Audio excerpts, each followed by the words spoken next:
नमस्कार Priyadarshi IAS and PCS Delhi Mukherjee Nagar के इस प्लेटफॉर्म पे एक बार फिर से आप सभी लोगों का स्वागत है।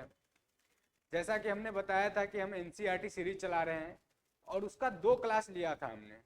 ठीक है, ज्योग्राफी क्लास 6 का पहला चैप्टर का 2 क्लास लिया था हमने और कुछ पर्सनल इशू की वजह से फिर उसके बाद 1-2 दिन एब्सेंट रहा मैं, पर अब क्लास कंटिन्यू चलेगी। ठीक है, तो मैं बता दे रहा हूँ, एक बार रिकॉल करवा दे रहा हूँ और हाईलाइट करवा दे रहा हूँ कि क्या क्या बताया था आप लोगों को। चलिए एक बार उसको रिवाइज कर लेते हैं। तो हमने ये चैप्टर पढ़ाया था the earth in the solar system. ठीक है, तो इसमें हमने स्टार्स के बारे में बताया था और सेलेस्टियल बॉडीज के बारे में बताया था, फिर सन के बारे में बताया था हमने। ठीक है, थोड़ा बहुत सोलर सिस्टम का इंट्रोडक्शन पढ़ा था हमने। अब उससे हम आगे बढ़ते हैं और देखते हैं, आज हम जानेंगे प्लैनेट्स के बारे में। ठीक है,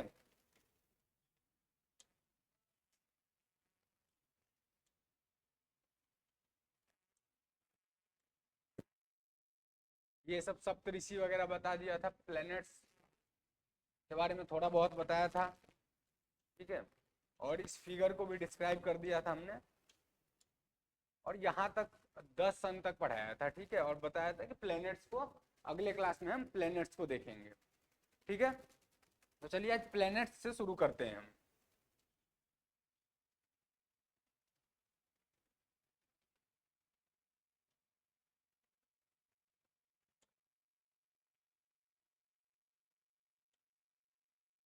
तो प्लैनेट्स से शुरू करते हैं।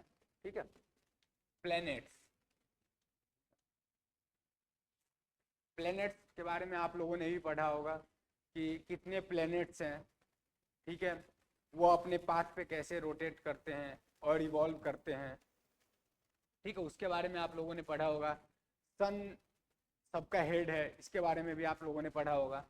तो उसको हम थोड़ा बहुत जानकारी मिला होगा आप लोगों को कहीं ना कहीं से, तो उसके बारे में आज हम लोग थोड़ा डिस्क्राइब करेंगे, उसको जानेंगे हम लोग। ठीक है, there are 8 planets in our solar system.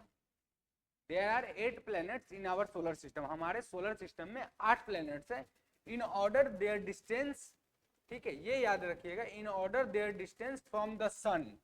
ठीक है, they are Mercury, Venus, Earth, Mars, Jupiter, Saturn, Uranus और नेपच्यून।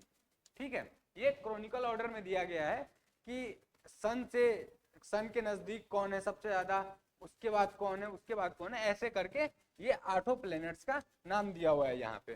ठीक है, पिछले क्लास में हमने बताया था कि अगर आपको ऐसे याद करने में दिक्कत हो तो ये यहाँ पे एक जैसे एक सेंटेंस टाइप का बना कर दिया हुआ है जो आपको याद करने में इजी रहेगा। ठीक है, my very efficient mother just serve us nuts. ठीक है, my very efficient mother just serve us nuts. ठीक है, तो इसमें यहाँ पे पिछले क्लास में भी मैंने बताया था, एम का मतलब हो गया मरकरी, वी का मतलब हो गया वीनस, ई का मतलब हो गया अर्थ, एम का मतलब हो गया यहाँ पे मदर वाले एम का मतलब हो गया यहाँ पे, ठीक है, मार्स, जे का मतलब हो गया जुपिटर, एस का मतलब हो गया सैटर्न, यू का मतलब हो गया यूरेनस और एन का मतलब हो गया नेपच्यून। ठीक है, तो ये इजी फॉर्म है याद करने का। अगर वैसे नहीं याद हो रहा है तो आप ऐसे याद कर सकते हैं इसको। ठीक है, आगे बढ़ते हैं।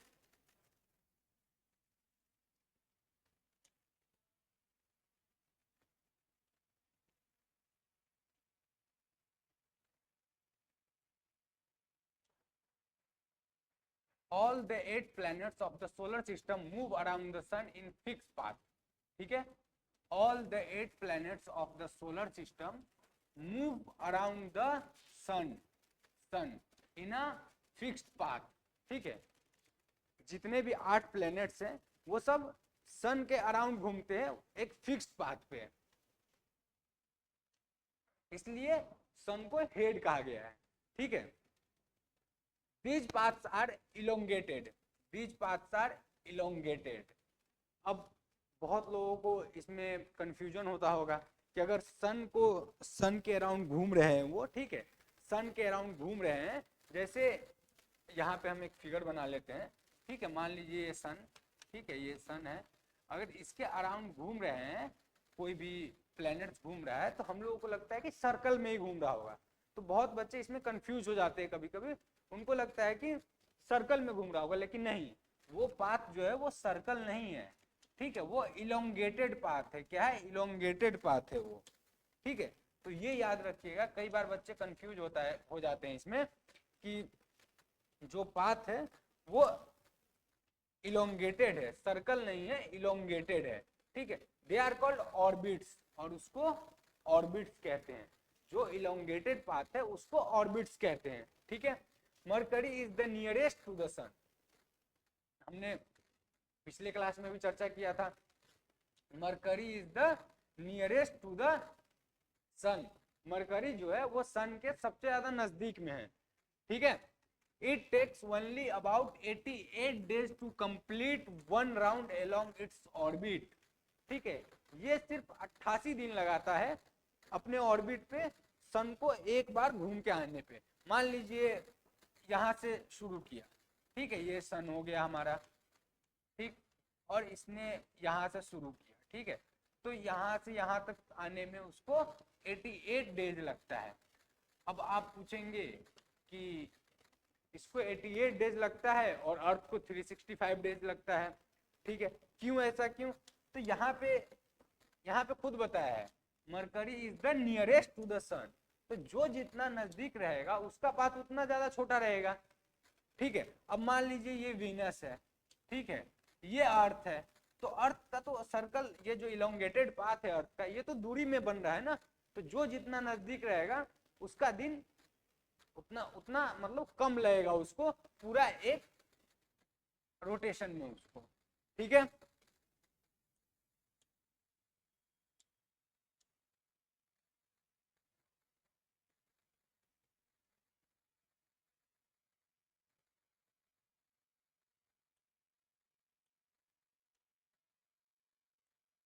ठीक है, यहां तक हमने पढ़ लिया था। Venus is considered as earth twin, ठीक है, Venus is considered as earth twin, ठीक है। जैसे हमारे यहाँ कहते हैं ना कि जुड़वा भाई हुआ है या जुड़वा बहन, ऐसे बोलते हैं ना हमारे यहाँ, तो वैसे ही वीनस को भी अर्थ ट्विन कहा जाता है। इसलिए नहीं कहा जाता है कि वीनस पे भी लाइफ फेवरेबल है, नहीं, वीनस पे लाइफ फेवरेबल नहीं है, अर्थ पे लाइफ फेवरेबल है, लेकिन वीनस जो है शेप और साइज में लगभग सिमिलर है अर्थ के, इसीलिए वीनस को अर्थ ट्विन कहा जाता है, ठीक है। Because its size and shape are very much similar to that of the earth, अभी मैंने क्या बताया था, साइज और शेप बहुत ज्यादा सिमिलर है, इसलिए वीनस को अर्थ ट्विन कहा गया है, ठीक है। Till recently August 2006 Pluto was also considered as a planet, ठीक है, टिल अगस्त 2006 प्लूटो भी प्लैनेट कंसिडर्ड किया जाता था, प्लूटो भी एक प्लैनेट था, ठीक है, अगस्त 2006 तक। However, in a meeting of the International Astronomical Union, क्या?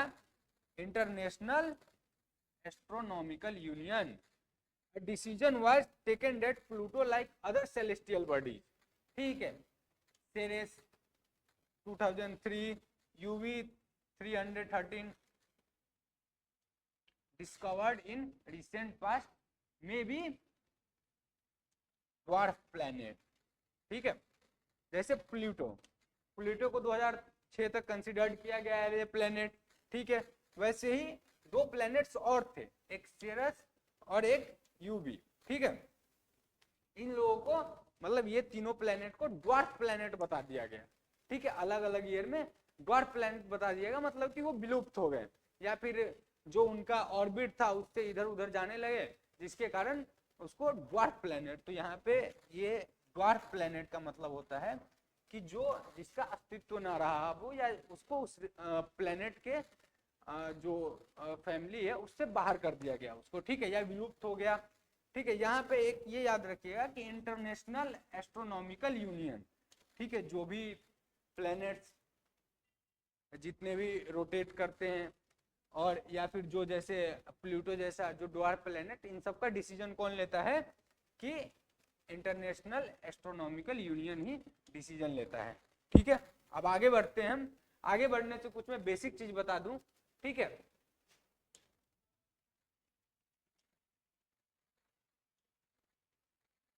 जैसे अब हम जानेंगे, ठीक है, पहले ही क्लास में हमने अर्थ ज्योग्राफी के ओरिजिन के बारे में जाना था, ज्योग्राफी वर्ड का ओरिजिन कहाँ से हुआ था। ठीक है, और फिर उसके बाद हमने प्लेनेट वर्ड के ओरिजिन के बारे में जाना कि प्लेनेट प्लेनेटिया शब्द से बना हुआ है, ग्रीक शब्द से। ठीक है, वैसे यहाँ पे कुछ ओरिजिन बताया है। ठीक है, many words used in a language में have been taken from other language. Geography for example is a English language. Geography जो है वो इंग्लिश लैंग्वेज है। ठीक है, word it has its origin in Greek. पहले ही क्लास में मैंने बताया था ज्योग्राफी वर्ड का जो ओरिजिन है वो ग्रीक में है। ठीक है, which relates to the description of the अर्थ।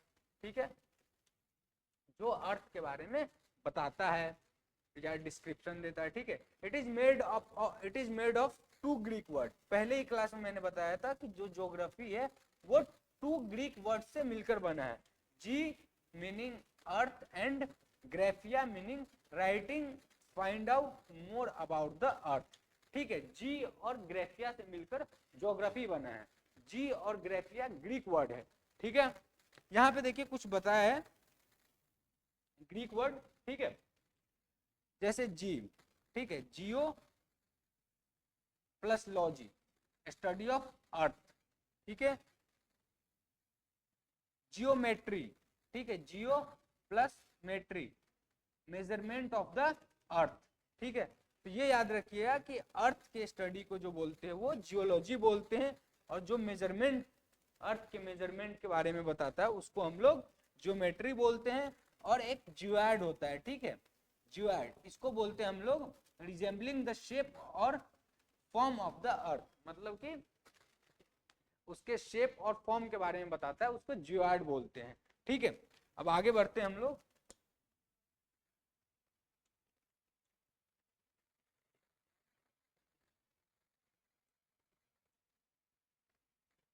यहाँ पे भी कुछ फैक्ट दिया हुआ है, इसको भी मैं आपको बता दूं। ठीक है, ताकि कुछ छूटना नहीं चाहिए। जैसा कि हमने बताया था पहले क्लास में ही कि word by word, sentence by sentence हम बताएंगे। तो एकदम बेसिक लेवल से जब शुरू किए ही हैं तो बताने में क्या दिक्कत है। ठीक है,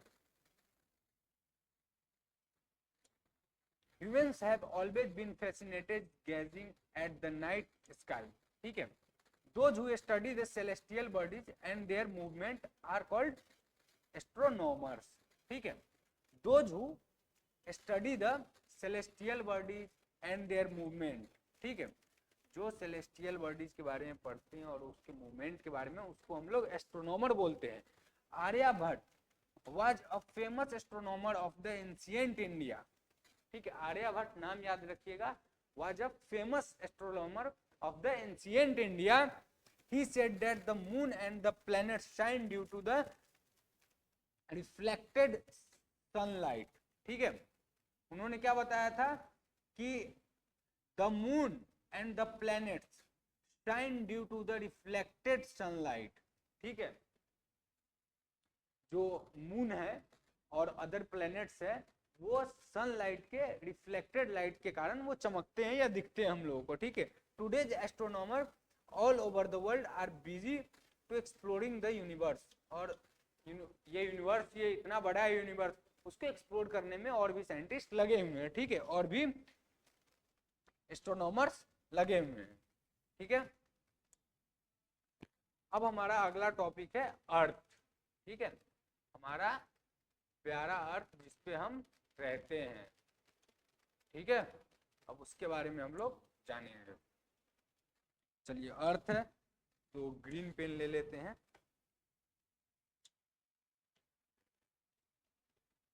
द अर्थ, ठीक है, the earth is the third nearest planet to the sun. Third nearest planet to the sun in the size it is fifth largest planet. ठीक है, ये सन के थर्ड नियरेस्ट प्लेनेट है और साइज में पांचवा सबसे बड़ा प्लेनेट है। ठीक है, इट इज स्लाइटली फ्लैटेंड। ठीक है, ये स्लाइटली फ्लैटेंड है। ठीक है, एट द पोल, अपने पोल पे, ठीक है, कहाँ है, अपने पोल पे। जब आप ग्लोब लीजिएगा तो उसमें दिखेगा कि स्लाइटली फ्लैटेंड है, मतलब चपटा है अपने पोल के पास, ठीक है। This is why its shape is described as geoid shape, अभी हमने बताया था, ठीक है, geoid, study of shape and size, तो उसको जियोइड बोलते हैं। तो that is why its shape and described as geoid. Geoid means earth like shape, ठीक है, geoid means earth like shape.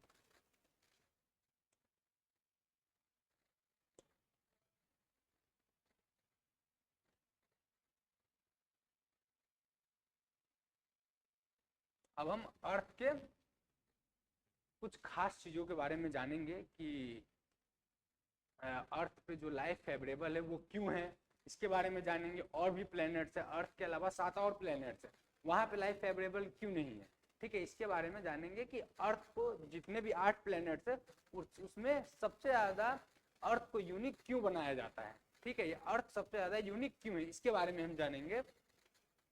Conditions Conditions favorable to support life are probably found only on the earth। देखिए, conditions favorable to support life are probably found only on the earth, ठीक है, जो condition है जो life को support करता है वो ऐसा माना जा रहा है कि सिर्फ अर्थ पे ही है, बाकी और प्लैनेट्स पे नहीं है, ठीक है।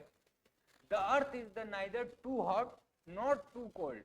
अब हम लोग यहाँ पे रहते हैं तो हम लोगों को जानकारी है कि ना तो ये ज्यादा गर्म है और ना तो ये ज्यादा ठंडा है, ठीक है, neither too hot and not too cold, ठीक है, ये तो ज्यादा डिस्क्राइब करने की जरूरत नहीं है, हम लोग खुद महसूस करते हैं। अभी गर्मी खत्म हुई है, धीरे धीरे ठंडी आ रही है, ठीक है, तो इतनी ज्यादा भी ठंडी नहीं है कि हम लोग सर्वाइव नहीं कर सकते, या इतनी ज्यादा गर्मी नहीं पड़ती है कि हम लोग सर्वाइव नहीं कर सकते हैं, ठीक है। It has water and air, it has water and air which are very essential for our survival, ठीक है, वाटर एंड एयर। कहीं भी सरवाइव करने के लिए आप जब पुराने टाइम का जब एंशिएंट हिस्ट्री पढ़ेंगे या फिर वहां पे आप देखेंगे कि जो भी रहते थे वो नदी किनारे रहते थे, ठीक है, नदी किनारे क्यों रहते थे, क्योंकि उनको वहां पे पानी मिल सके, क्योंकि सर्वाइवल के लिए सबसे ज्यादा जरूरी पानी है, ठीक है, इसलिए water and air which are very essential for our survival, ठीक है, यही चीज, ये दो चीज तो है ही, और एक ऑक्सीजन भी है, वो भी, इसलिए अर्थ को यूनिक माना जाता है, ठीक है, क्योंकि और भी प्लैनेट्स है वहां वाटर और एयर अवेलेबल नहीं है, ठीक है। The air has life supporting gases like oxygen, अभी मैंने बताया, the air has life supporting gases like oxygen, ठीक है। यहाँ से ध्यान रख दीजिएगा, एक इंपॉर्टेंट है कि अगर पूछा जाए कि लाइफ सपोर्टिंग गैस किसे कहते हैं तो ऑक्सीजन को कहते हैं, ठीक है। Because of this reason the earth is unique planet in the solar system, और यही सब रीजन है जिसके कारण अर्थ को यूनिक प्लेनेट माना जाता है सोलर सिस्टम में, ठीक है। From the outer space, the Earth appears blue because its 2/3 surface is covered by water, ठीक है। जब हम आउटर स्पेस से देखेंगे तो अर्थ जो है हम लोगों को दिखेगा ब्लू, ठीक है, ब्लू क्योंकि ये इसका जो 2/3 surface is covered by water, ठीक है। It is therefore called blue planet, ठीक है। अगर पूछा जाए कि ब्लू प्लेनेट किसे कहते हैं तो अर्थ को कहते हैं ब्लू प्लेनेट, क्योंकि ये जो इसका जो सरफेस है वो 2/3 जो है वो वाटर से कवर्ड है, इसलिए अर्थ को ब्लू प्लेनेट कहते हैं, ठीक है। यहाँ पे कुछ फैक्ट्स बताया गया उसको देख लेंगे कि light travel at the speed of about 3 lakh पर किलोमीटर सेकेंड, ठीक है। Light travel at the speed of about 3 lakh kilometre पर सेकेंड। आप समझ सकते हैं कितनी तेजी से लाइट जो है वो अर्थ तक आती होगी, समझ रहे हैं, 3 लाख किलोमीटर पर second. Yet even with this speed, the light of the sun takes about 8 minutes to reach the earth। और इतने स्पीड होने के बावजूद भी सनलाइट को अर्थ तक आने में 8 मिनट लगता है। ठीक है, आप समझ सकते हैं कि कितना दूरी होगा। हमने उसका डिस्टेंस भी बताया था कि अर्थ और सन के बीच में कितना डिस्टेंस है, 150 मिलियन किलोमीटर। ठीक है, अब हम मून के बारे में देखेंगे।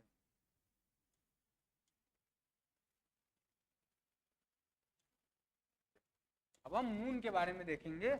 मून जो हम लोग को शाम होते ही आसमान में जब देखते हैं तो सबसे खूबसूरत जो दिखता है मून, अब हम उसके बारे में जानेंगे।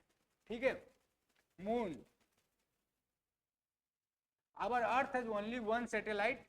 ठीक है, हमने पिछले क्लास में बताया था कि मून क्या है, मून एक सैटेलाइट है। ठीक है, मून प्लेनेट नहीं है, मून सैटेलाइट है। और मून को सैटेलाइट क्यों कहा जाता है उसके बारे में भी हमने चर्चा किया था। मून को सैटेलाइट इसलिए कहा जाता है कि मून अर्थ को रोटेट करती है। ठीक है, अर्थ का राउंड लगाती है, इसलिए मून को सैटेलाइट कहा जाता है। और ऐसा नहीं है कि सिर्फ अर्थ के पास ही मून है, और भी प्लैनेट्स है जिनके पास मून है। That is the moon.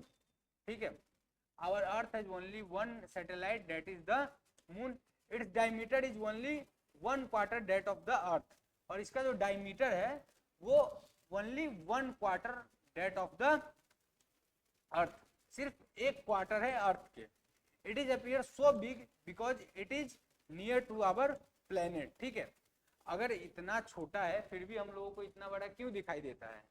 ठीक है, वो इसलिए दिखाई देता है कि जो मून है वो हम लोगों को अर्थ से नजदीक है, इसलिए हम लोगों को इतना बड़ा दिखाई देता है। It is the near to our planet than others celestial bodies. ठीक है, और भी सेलेस्टियल बॉडीज है जैसे स्टार्स हैं, वो तो बहुत छोटे दिखाई देते हैं क्योंकि वो बहुत दूर है, और मून नजदीक है इसलिए बड़ा दिखाई देता है। It is about 3,84,400 kilometre away from us. ठीक है, 3,84,400 किलोमीटर अवे फ्रॉम अस, इतनी दूरी है अर्थ से मून की। Now you can compare the distance of the earth from the sun and that for the moon. ठीक है, और यहाँ से आप कंपेयर कर सकते हैं कि अर्थ से सन की दूरी कितनी है और मून से सन की दूरी कितनी है। ठीक है,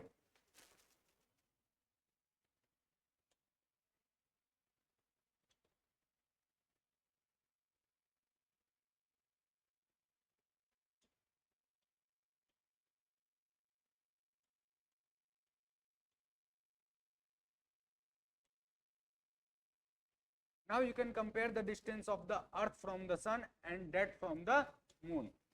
The moon moves around the earth about 27 days. ठीक है, मून जो अर्थ का चक्कर लगाती है वो 27 दिनों में लगाती है। It takes exactly same days same time to complete one spin. ठीक है, और 27 दिन में लगाती है एक स्पिन अपने एक्सिस पे घूमने में। ठीक है, as a result only one side of the moon is visible to us on the earth। ठीक है, और अर्थ से यही कारण है कि अर्थ से जो मून का एक ही साइड हम लोगों को दिखता है, क्योंकि उसको अर्थ का भी जो वो राउंड लगाती है तो उसको 27 डेज लगता है, और अपने जो अपने एक्सिस पे भी घूमती है तो उसमें भी उसको 27 डेज ही लगता है, जिसके कारण हम लोगों को सिर्फ एक साइड ही मून का दिखता है अर्थ से। The moon does not have condition favourable for life. It has mountains, plain and depressions. ठीक है, ये डिप्रेशंस का मतलब ये नहीं होता है एंजाइटी डिप्रेशन वाला डिप्रेशन। ठीक है, ये डिप्रेशंस का मतलब हुआ कि जैसे कहीं कहीं हम देखते हैं धरती धंसा हुआ होता है, फिर ऊपर होता है, फिर धंसा हुआ होता है, तो उसको डिप्रेशन कहते हैं ज्योग्राफी के टर्म में। ठीक है,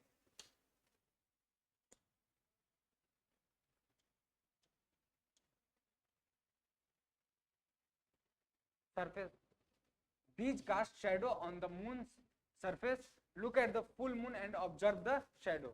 और यही जो है जो डिप्रेशन है उसके कारण ही शेडो दिखता है। अगर हम लोग देखें मून को अच्छे तरीके से गौर से देखें या फिर ऐसे देखें तो आपको उसका शेडो दिखेगा, आपको अगर गौर से देखेंगे तो।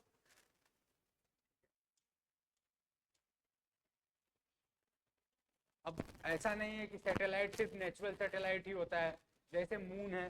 ठीक है, सैटेलाइट मैनमेड सैटेलाइट भी होता है, और उसी सैटेलाइट के मदद से हम लोग मैच देखते हैं या फिर फोन पे बातचीत होती है, वो मैनमेड सैटेलाइट होता है। जैसे मैच ऑस्ट्रेलिया में चल रहा था आज, ठीक है, और हम लोग देख इंडिया से रहे थे, तो वो with the help of manmade satellite, ठीक है, आर्टिफिशियल सैटेलाइट के कारण ही हम लोग मैच देख पाते हैं। ऑस्ट्रेलिया हमसे कितना दूर है देख लीजिए आप, फिर भी वहां से बॉल बाय बॉल और देख रहे हैं हम यहाँ पे मैच, तो वो सैटेलाइट के हेल्प से देख रहे हैं, या फिर कहीं पे बात कर रहे हैं तो वो सैटेलाइट के हेल्प से हम लोग बातचीत कर पाते हैं, ठीक है।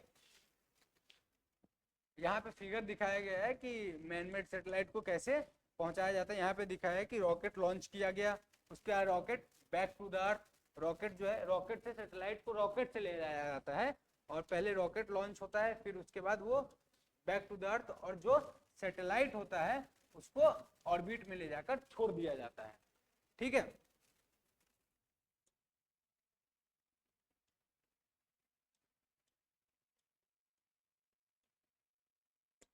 कुछ फैक्ट्स जान लेंगे हम।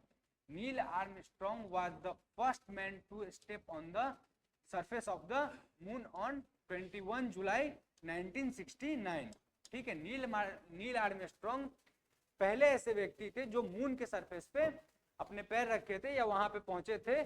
डेट याद रखिएगा 21 जुलाई 1969, 21 जुलाई 1969 को।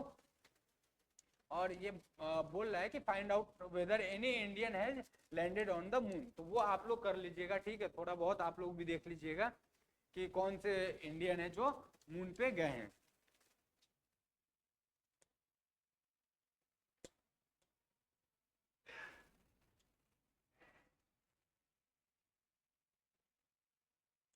एक और फैक्ट है यहाँ पे, a satellite is a celestial body that moves around the planets in the same way as the planets move around the sun, ठीक है। सैटेलाइट्स भी एक सेलेस्टियल बॉडीज है जो प्लैनेट्स के अराउंड घूमती है, ठीक है, वैसे ही जैसे प्लैनेट्स सन के अराउंड घूमती है, ठीक है। ए ह्यूमन मेड सैटेलाइट, अभी हमने बताया था, ये फिगर भी दिखाया है कि a human made satellite is an artificial body, ठीक है। It is designed by a scientist to gather information about the universe और फॉर द कम्युनिकेशन, हमने अभी बात किया था, ठीक है, कम्युनिकेशन के लिए भी यूज किया जाता है और gather information about the universe. It is carried by the rocket and placed in the orbit around the earth. Some of the Indian satellite in space are INSAT, IRS, EDUSAT और भी है, आप लोग देख लीजिएगा। ये INSAT, IRS और EDUSAT ये सब है इंडियन आर्टिफिशियल सैटेलाइट है, ठीक है, जिसको ले जाकर अर्थ के ऑर्बिट पे रखा गया हुआ है।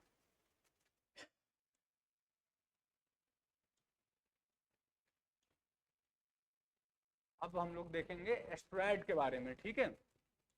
एस्ट्रॉयड, ये फिगर दिखाया गया है, देख लीजिएगा आप लोग। अपार्ट, ये एस्ट्रॉयड्स है, ठीक है। Apart from the stars, planets and satellites there are numerous tiny bodies which also move around the sun. These bodies are called asteroid, ठीक है। जैसे हमने बताया कि स्टार्स, प्लैनेट्स और सैटेलाइट्स जो सन का चक्कर लगाती है, इसके अलावा भी बहुत सारे ऐसे टाइनी बॉडीज है जो सन का चक्कर लगाती है और उसे हम एस्ट्रॉयड्स बोलते हैं, ठीक है। They are found between the orbit of Mars and Jupiter, ठीक है। जब आप मार्स और जुपिटर के बीच में देखेंगे तो एक इस तरीके का बेल्ट दिखेगा आपको, ठीक है, इस तरीके का एस्ट्रॉयड बेल्ट बना हुआ दिखेगा, एस्ट्रॉयड बेल्ट बना हुआ दिखेगा। Scientists are of the view that asteroids are part of a planet which exploded many years back, ठीक है। और साइंटिस्ट ऐसा कहते हैं कि जो एस्ट्रॉयड्स है वो भी प्लैनेट्स का ही पार्ट है जो बहुत साल पहले उनसे टूटकर अलग हो गए थे, ठीक है। अब हम लोग आगे देखेंगे मेटेरॉइड्स के बारे में।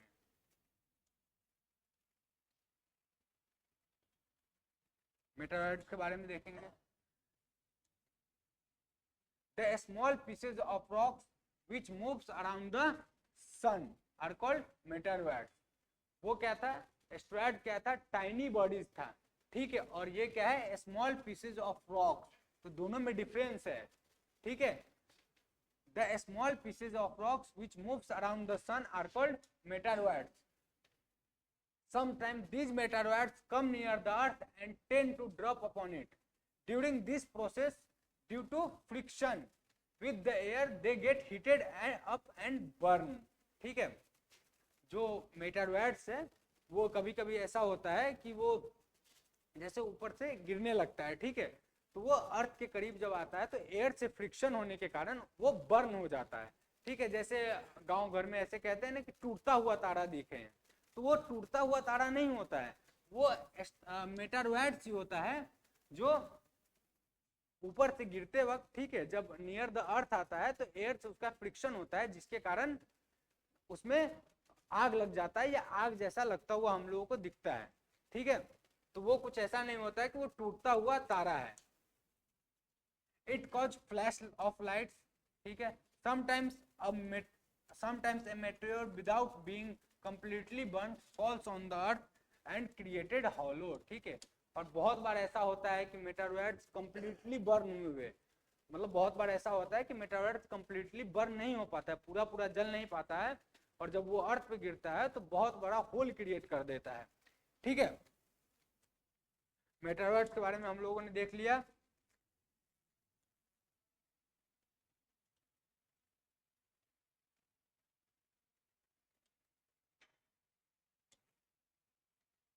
Do you see a whitish broad band like a white glowing path across the sky on a clear starry night? ठीक है, it is a cluster of millions of stars. This band is called is the Milky Way galaxy, ठीक है। क्या बताया इसने कि do you see whitish broad band, ठीक है, एकदम आसमान में चमक रहा होता है पूरा एकदम व्हाइट व्हाइट व्हाइट हर जगह, like a white glowing path across the sky in a clear starry night, एकदम जो मतलब एकदम क्लियर दिखता रहता है आपको। It is a cluster of millions of star, और ये मिलियंस ऑफ स्टार्स का एक समूह होता है। This band is the Milky Way galaxy, और इसको हम लोग मिल्की वे गैलेक्सी कहते हैं। Our solar system is the part of this galaxy, हमारा जो सोलर सिस्टम है वो गैलेक्सी का एक पार्ट है, ठीक है। तो आप सोच सकते हैं कि गैलेक्सी जो होगा वो कितना बड़ा होगा, जिसमें 8 प्लैनेट्स और भी होंगे, ठीक है, वो सब आ जा रहे हैं। In ancient India it was imagine to be a river of the flowing in the sky, और एंशिएंट इंडिया में ऐसा इमेजिन किया जाता था कि आसमान में एक रिवर फ्लो कर रही है, जिसके कारण इतना जो है व्हाइटिश ब्रॉड बैंड दिख रहा है, ठीक है। थस इट वॉज नेम्ड आकाश गंगा, और उसका नाम दिया गया आकाश गंगा, ठीक है।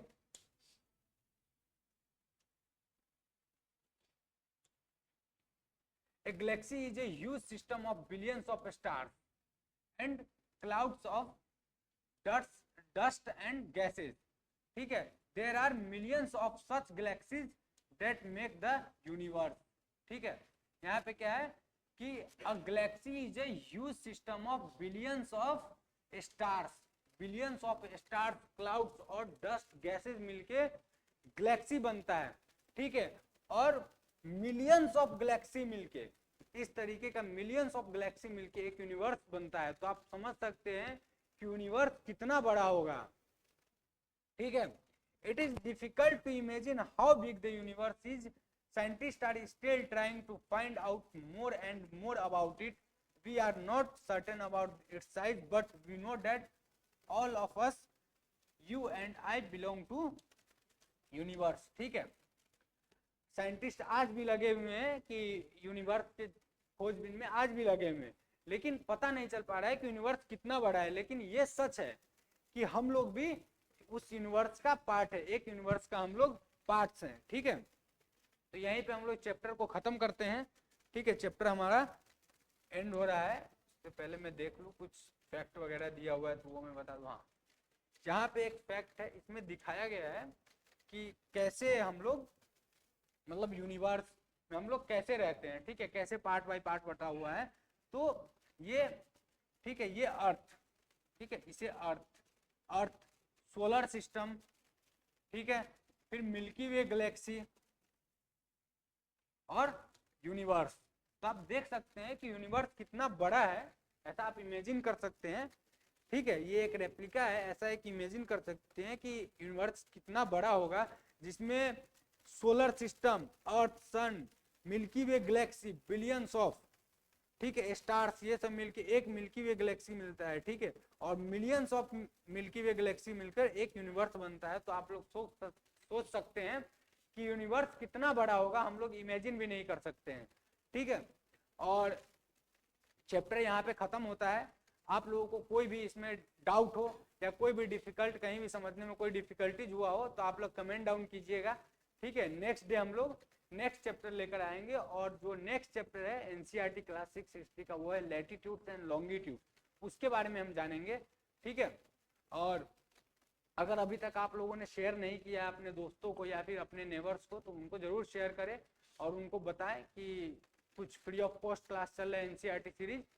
ठीक है, तो उनको बताएं, जितना ज़्यादा हो सके शेयर करें, और चैनल को सब्सक्राइब करें, लाइक करें, कमेंट करें। ठीक है, आपका कमेंट ही बता पाएगा हम लोगों को कि किस तरीके का हम लोग पढ़ा रहे हैं, तो कमेंट करना ना भूलें। ठीक है, धन्यवाद, थैंक यू।